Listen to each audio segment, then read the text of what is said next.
Bom galera, aqui é o Tarcísio e vamos de gameplay de Vampiro à Máscara.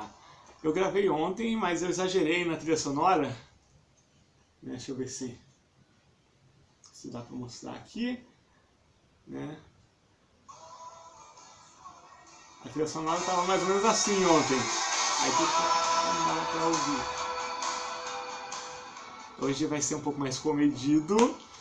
E vai continuar a aventura de ontem, que pena, né? Ontem foi bem legal, foi uma one shot rapidinho. Mas vamos lá, o que eu vou usar? Primeiro dizer assim, né? É o meu cenário favorito, o Mundo das Trevas. E eu tenho um grupo de vampiro, quinta edição. Agora tá parado. E ao mesmo tempo eu tenho uma campanha de vampiro que se passa no mesmo cenário da quinta edição. Só que o meu grupo, a gente está numa aventura lá no Cairo.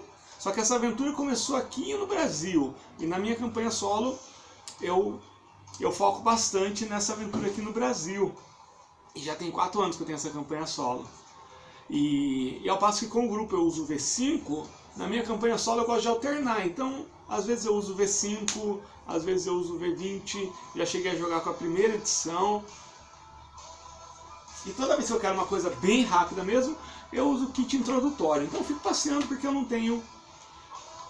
eu gosto de todas as versões possíveis e inimagináveis do Vampiro clássico. O Hacking eu nunca li, então não tenho nem como opinar, tá bom? Vou usar esse Random Scene Challenge Vampire, for Vampire, né, para estabelecer as cenas. Tem aqui também um documento que é o Random Vampire, que ele me gera NPCs vampiros, clãs, comportamento, atributos, é muito bom. Quando eu precisar de inspiração, eu vou usar as tabelas do Vampiro à Máscara Dominus, do Thiago. E, se precisar ainda mais coisa, eu vou usar o dado oracular do Luciano Bastos, lá da galera da Game Maker. Então, só contextualizar o que aconteceu ontem, né? Ontem, a história se passa aqui em Rio Claro durante a década de 80, então o movimento gótico estava forte. Nunca foi, mas na minha história é forte. E o point gótico era um pub, um barzinho chamado Dungeon, que ficava onde atualmente hoje é o Boulevard, e perto do campo de aviação. E lá ia toda a galera da cultura gótica, e os vampiros aproveitavam para entrar no meio da sociedade também, porque era muito simples para eles fazerem isso. E aí o príncipe, naquela época o príncipe Julian, ele convocou todos os vampiros para partilhar de que um policial, o Jorge Ramírez, estava entrando em contato com certas verdades relacionadas ao mundo dos imortais, e que ele precisava ser impedido. Só que a minha personagem, a Kathleen, que eu perdi, cadê a Kathleen? A minha personagem, a Kathleen, que é uma Vantrue, ela é uma vampira relativamente recente, tem menos de 20 anos de mundo vampírico, e ela é aparentada com o George. Então ela foi enviada para dar um fim nisso.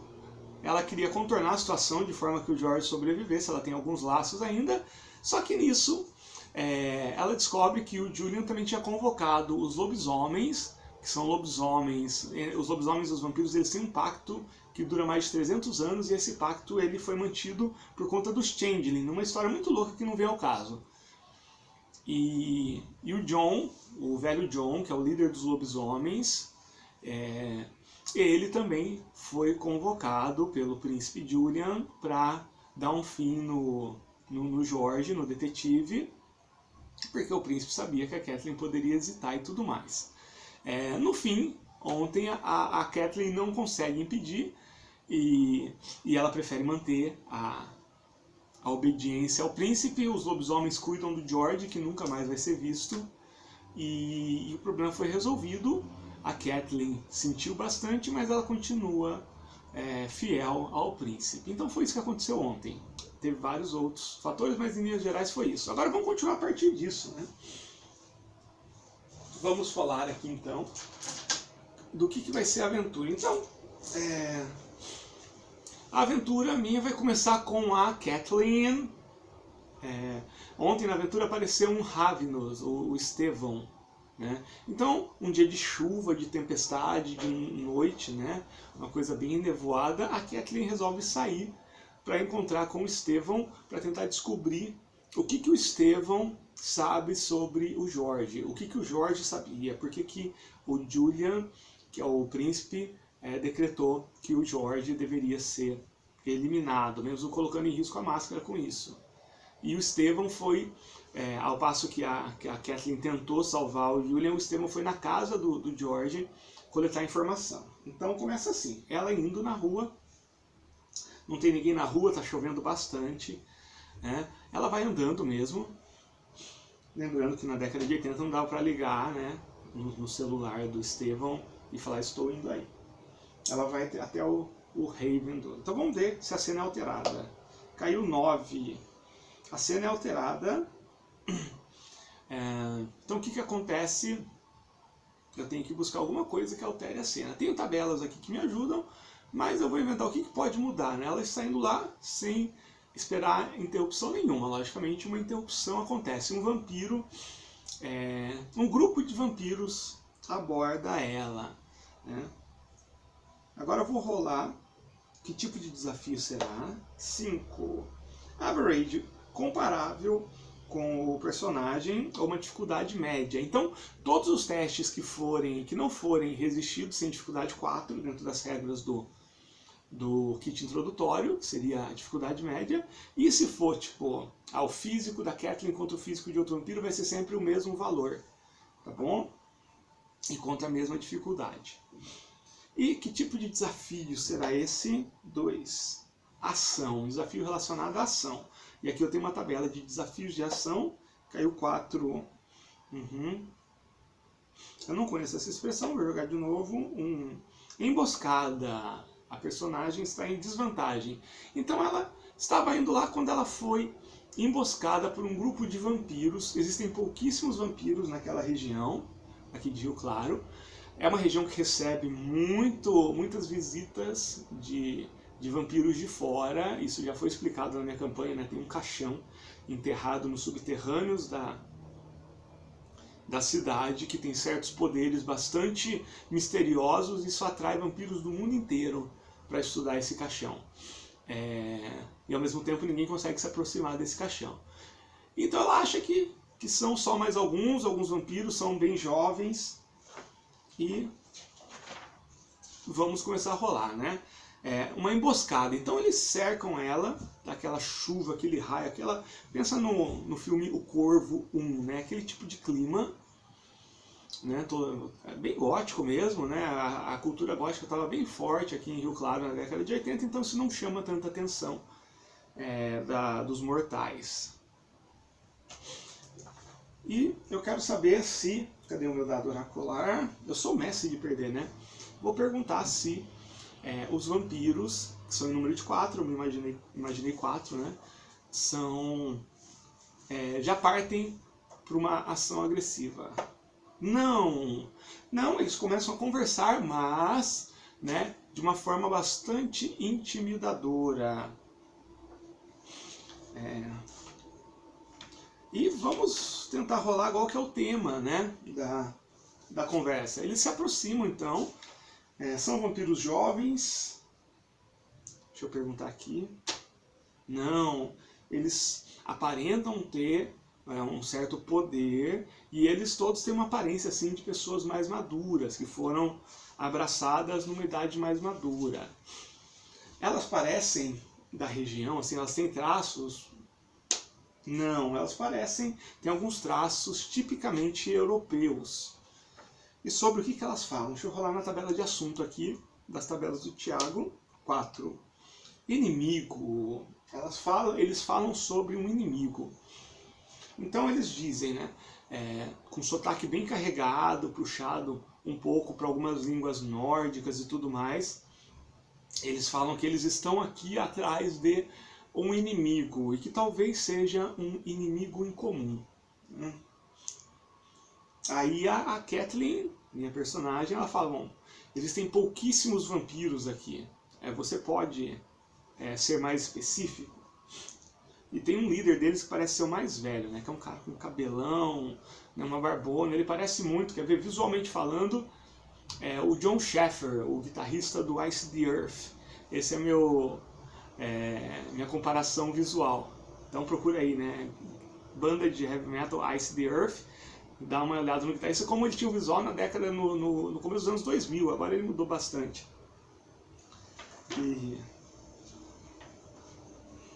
E vamos ver aqui quem que seria esse inimigo. Vou rolar aqui na tabela de personagem. Humanos. Existem humanos aqui em Rio Claro. E aí a Kathleen fala, é lógico que existem humanos aqui em Rio Claro. Mortais.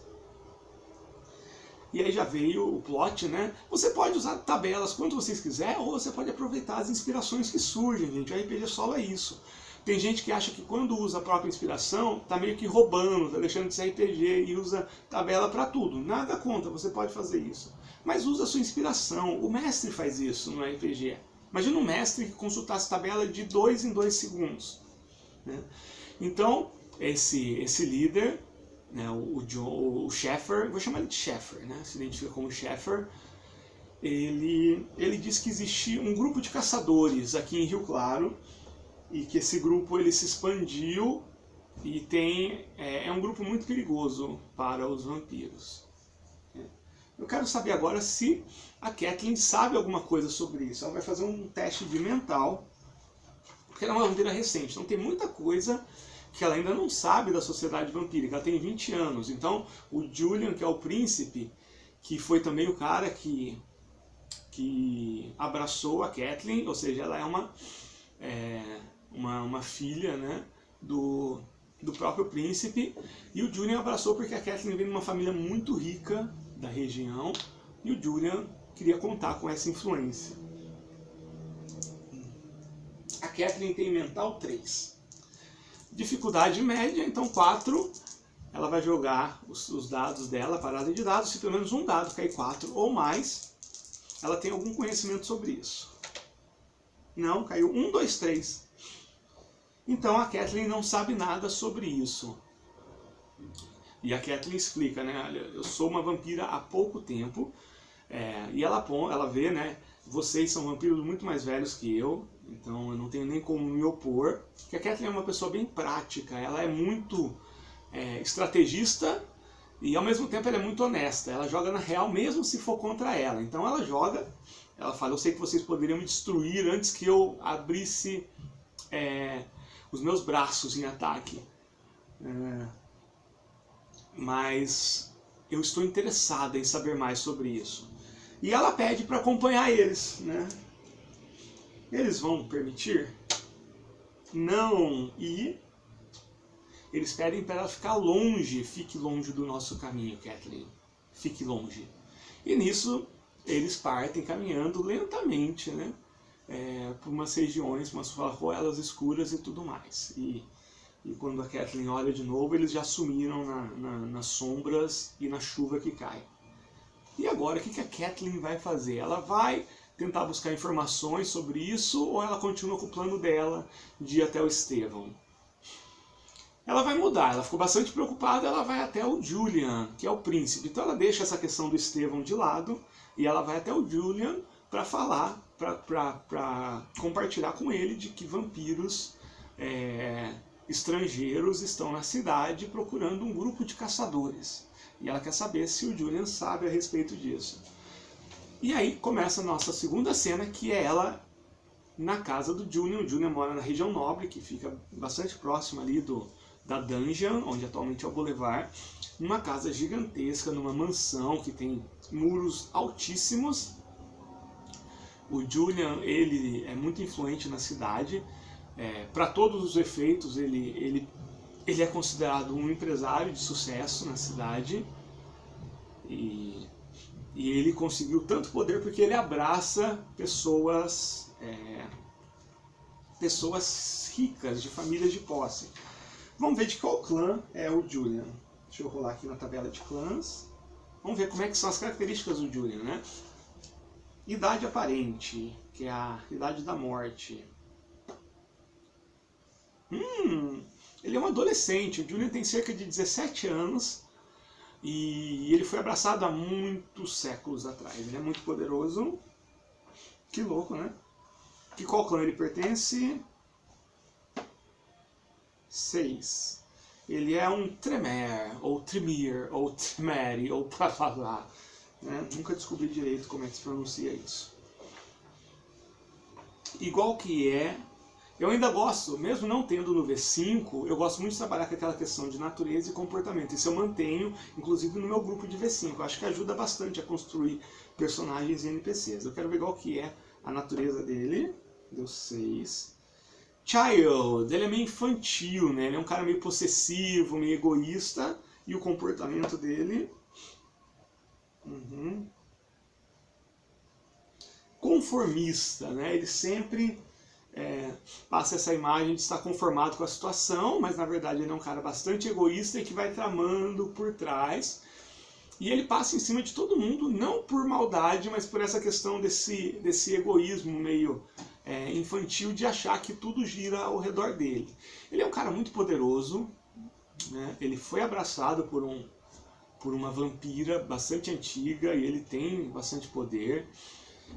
O pacto que ele mantém com os lobisomens, que ele tem mantido nos últimos 300 anos, dá uma sensação de poder muito grande. E tem os Changeling também, que eles vivem esse pacto aí de uma forma que favorece bastante ele. Então é uma pessoa egoísta, arrogante, infantil em muitos aspectos, e que passa essa imagem de estar aceitando tudo, mas ele está sempre tramando por trás. E a Catelyn tem muitas dessas características também. A Catelyn é uma pessoa muito ambiciosa, muito egoísta, e que se não fosse por alguns laços que ela tem com a sua família mortal ainda, ela ia descambar para um lance bem Ventrue clássico mesmo, de poder e poder. Bom, ela chegou lá. Vamos ver se a cena é alterada. Opa, caiu aqui, vamos de novo. 6. Sim, a cena é alterada. Que tipo de alteração acontece, hein? Vamos rolar aqui para ver que tipo de desafio será. Deu 9. Um desafio moral. Vamos rolar na tabela de desafio moral. Deu 7. Ambition and Desire. Aqui está falando, né? They can get what they most want. Eles podem ter aquilo que eles mais querem. But what are they willing to give up to attain it? O que eles estão dispostos a desistir para alcançar isso? Então a cena, essa alteração tem que rolar em cima disso. Legal. Então ela chega lá e quando ela chega, os portões da mansão estão abertos, né? Ela entra, ela acha que está sendo vigiada e tudo mais, mas ela não se importa, ela tem passe livre por ser a filha, né, a progenie do Julian. E quando ela chega lá, ela escuta o Julian falando com uma voz, né, uma outra pessoa lá que ela não consegue identificar, ela só está escutando as vozes. E essa voz tem o mesmo tipo de sotaque daqueles vampiros que ela encontrou. E ela percebe uma coisa, o Julian está com medo. E essa voz está intimidando o Julian. Qual será o tema dessa intimidação? Porque qual é o lance? A Catelyn vai conhecer um segredo do Julian, um segredo negro do Julian. E ambição e desejo, né? Logicamente a Catelyn vai começar a pensar de que forma ela pode usar isso para ganhar benefício, seja através de chantagem, ou não sei, né? Isso vai ser um desafio moral para Catelyn, né? É o cara que deu a imortalidade para ela, mas ao mesmo tempo ela quer posições mais elevadas. Eles estão falando sobre 2. Exposição. Então essa voz fala: E se você não nos ajudar, Julian, eu contarei para os outros membros, para os líderes da Camarilla, tudo aquilo que você fez. Eu vou expor para eles aquilo que você carrega. E o que é que ele carrega? Qual que é a relação? 3. Uma arma. Olha só. O Julian, ele tem uma arma, que é uma arma, um objeto místico que ele encontrou aqui em Rio Claro. Rio Claro tem vários mistérios, além desse caixão nos subterrâneos, tem vários itens, né? E tem essa arma, que é uma... Vamos ver o que é, né? Tem uma lista de objetos aqui. Que objeto será que é esse, que é essa arma? Não, pior que aqui não tem, mas vamos ver se dá uma dica. Vou rolar numa tabela aqui. Um símbolo, né? É um medalhão que tem um símbolo misterioso que ele não conseguiu nas pesquisas dele. Ele chegou a convocar vários especialistas em ocultismo e ninguém conseguiu descobrir as origens desse símbolo, mas esse é um símbolo que apenas chegar perto dele tem a capacidade de destruir completamente um vampiro, até mesmo os mais poderosos. E o Julian, nessa pesquisa, ele não descobriu a origem, mas ele descobriu como utilizar esse objeto. Então, ao mesmo tempo que ele pode usar isso para destruir qualquer tipo de vampiro, não funciona com ele. E correm boatos, essa pessoa fala, né, tá contando essa história, tudo isso a Kathleen está escutando a conversa, né? De que o Julian, ele estaria barganhando esse objeto com o velho John, que é o líder dos lobisomens, né? E, a julgar pela voz do Julian, isso é verdade, porque ele está bem assustado. Então, ao mesmo tempo que ele tem esse poder, né, tem o apoio dos lobisomens, essa voz ela é de uma pessoa grande o suficiente para amedrontar. E nisso, olha só, uma ideia, esse lance de aproveitar a ideia, né? E nisso, essa voz fala, Kathleen, entre, né? E aí a Kathleen percebe que ela estava sendo observada também. E ela entra e tem uma pessoa lá, vamos ver como é a aparência dessa pessoa, desse interlocutor aqui do Julian. 2. É uma pessoa com seus 20 e poucos anos, bastante nova, então de alguma forma talvez a origem dele esteja ligada com o Julian. É uma pessoa até que meio parecida com o Julian fisicamente, né? Fica aí um gancho para uma possível aventura. Com uma aura de poder muito grande, né? Uma pessoa vestida também goticamente, né? Essa minha campanha ela é bem gótica, né? Tanto nas músicas quanto no visual. Então tá sempre chovendo, tá sempre escuro, é tudo cinza, né? E que é o que eu curto mesmo. E aí essa pessoa que se identifica como sendo o Alcar, é o Alcar, com aquele sotaque bem nórdico mesmo. E ela fala, Kathleen, assegure-se de que o seu sire faça aquilo que você ouviu eu ordenar a ele. E se algo acontecer a você, algo pior acontecerá a ele. Você, a partir de agora, será o meu olho nessa cidade. E, logicamente, não preciso dizer que se você não cumprir isso, você terá um destino pior do que o do Julian. E simplesmente sai, como se nada tivesse acontecido, né? Sai pela porta de entrada e vai. E aí fica aquele climão, né, do Julian e a Kathleen sabe que é verdade. E ela vai perguntar, né? Julian, o que eu devo fazer? O Julian pede para ela ficar afastada? Sim, e ainda ameaça ela. O Julian, né, já deixa aquela postura mais frágil e volta a ser aquela pessoa extremamente autocentrada. Autocentrada não, né? De egoísmo mesmo, de só ela. E é um cara muito poderoso fisicamente falando. E ele fala, você não fará isso. E se você fizer isso, eu acabo com você, né? E a Catelyn não tem o que falar, e a Catelyn resolve contar então sobre outros vampiros, né, que são parecidos com esse na questão do idioma, que estão na cidade. E ela fala: Julian, então o que eu devo fazer? O que será que o Julian fala? Vou jogar um dado aqui, né? Se cair par,